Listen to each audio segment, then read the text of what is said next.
how can we get more information from our employees, and why should we, or why should we not?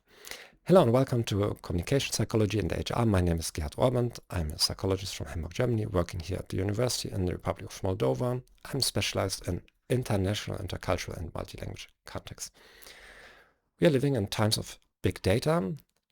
The governments of the world, not only foreign, but our own most often, social media companies are spying on us.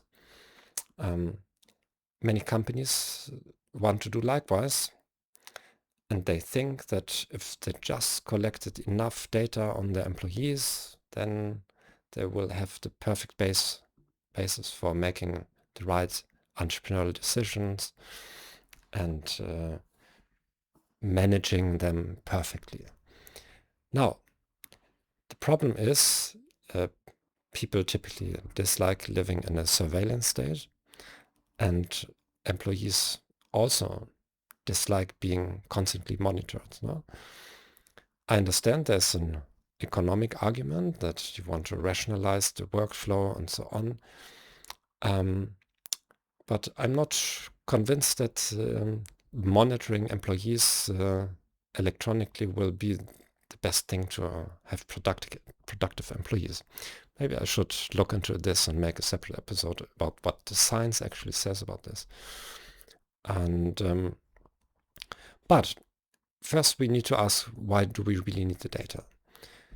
And what kind of data would be conducive? So, and are we doing this with human motives? Do we want to improve the work experience for employees? Do we need information for that? Or do we want to control our employees and manage them or punish them better? So that's quite decisive before we go on. Let's imagine we don't want to control them. That's not our main motive. Because once again, fear as a motivator is very popular still in many countries around the world, here in Moldova, of course. But actually it works, or it may have worked, only for professions that are quite rigid, predictable, like in a factory, on a farm and so on. But the more modern workplaces become complex and unpredictable, where employees need to make their own decisions, fear actually blocks brain activity and makes the employee's activity less productive. And constant surveillance is something that contributes to more fear, logically. Now, imagine you want the information to improve the work quality, maybe to find the best fit for employees in the organization.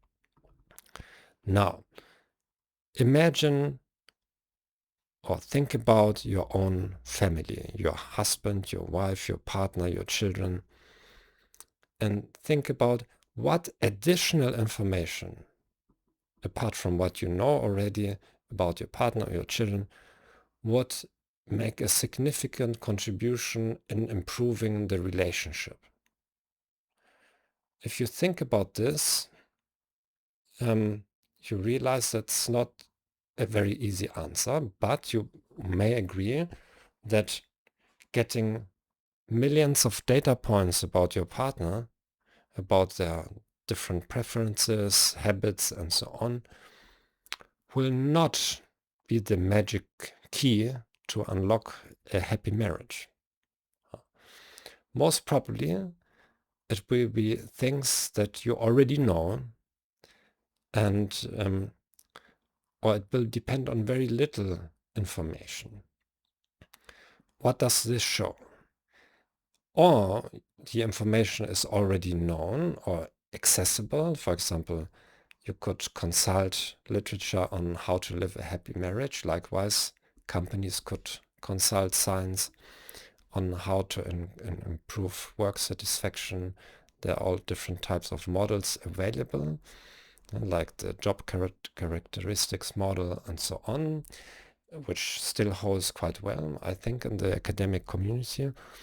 So the information is already available and it doesn't depend necessarily on our concrete employees, or it's information that we could assess, but it should be assessed in a valid manner.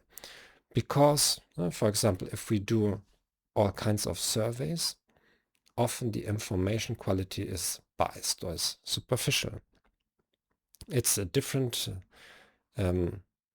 reality if you get numbers like how much do you like working for this organization, or if you make deep interviews with key employees for more than an hour to get an insight on how they perceive the job.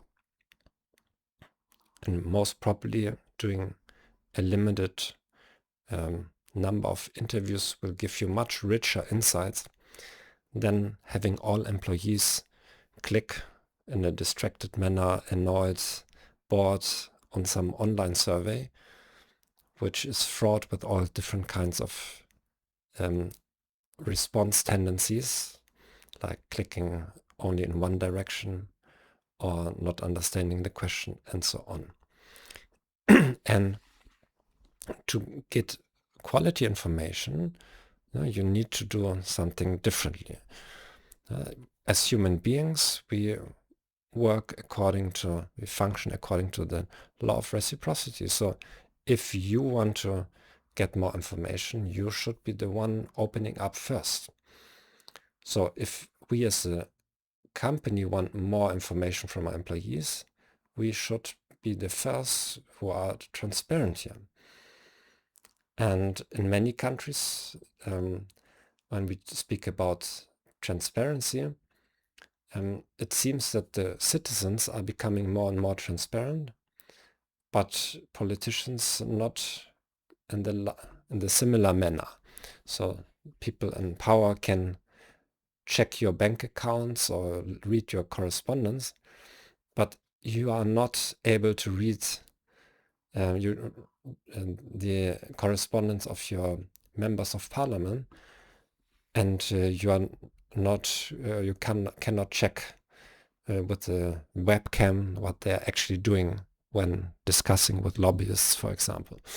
So here's that's a clear example of a disbalance, and this is why in the political area it provokes reactions or reactants, and the same in the companies. So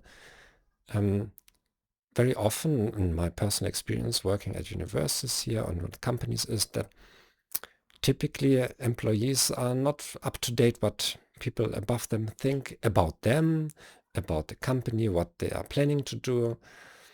And then every part defends their knowledge. So good. And the question is how to solicit this information. As I mentioned, many companies try to escape human contact with employees because it's not very productive, efficient, and they use technological means like surveys and all kinds of tools. However, the quality of the information is not the same, and the best places to get information is when you have a real human-to-human contact, and it often happens in informal settings like around the water cooler and coffee breaks, between shifts and so on. And as a company, as an HR department, you should specifically design for such windows in the daily routine where such information exchange can happen naturally. You can also facilitate this with regular meetings, informal meetings, small training sessions, and so on. But typically companies try to reduce those opportunities because, as said, they are not efficient. So what do you think about all this? How is your experience as an employee in your company? To what degree do you feel that your company informs you about new developments, consults you, your opinions or not. And if you're working in HR, how do you approach this situation? I wish you a successful week and contact me for any questions or comment. Bye bye.